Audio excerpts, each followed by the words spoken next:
So if you haven't been out in the backcountry yet this season, I will kind of breeze through this stuff pretty quickly and get to the forecast discussion and basically go right to their latest snowpack study. And look at that, yodel and bum.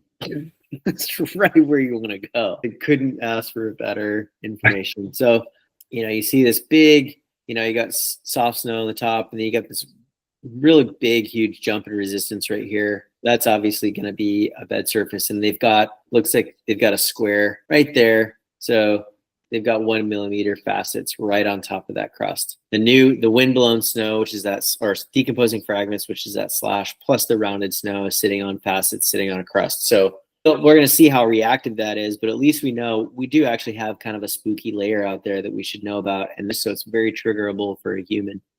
And then they're saying moderate at all elevations. And let's see what they're saying, what the avalanche problem actually is. So we got wind slab, which you guys can read about. These will start to subside, though, after 24 hours. And after about 48 hours, they should not be terribly reactive at all.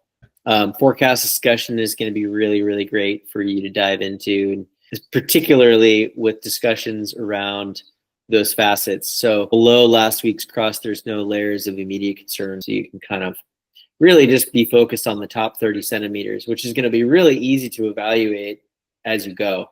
So moderate isn't totally mean green.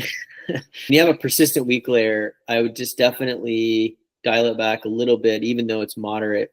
Every single time that I have seen someone from the Pacific Northwest trigger a persistent weak grain, they always start their sentence with, "I had no idea that." And that is because they have no concept of how much snow can actually be incorporated into one slab on a persistent weak grain, particularly with a bed surface like a crust. So it will allow propagation to happen significant distances and multiple aspects. So it can actually cross aspects, start on east and finish on a north. The best evidence of avalanches is avalanches. So observations is really important for kind of understanding, getting a sense, or bringing kind of the forecast to life for me. The next thing is the weather forecast. So no precipitation forecasted. So that's good. You're not going to have anything else to consider. So I don't expect new wind slabs to be forming between now and the time that you guys head out. So kind of basically what you're seeing is what you get in terms of hazard, and it'll probably be lowering unless the freezing level is really going to be spiking avalanche activity.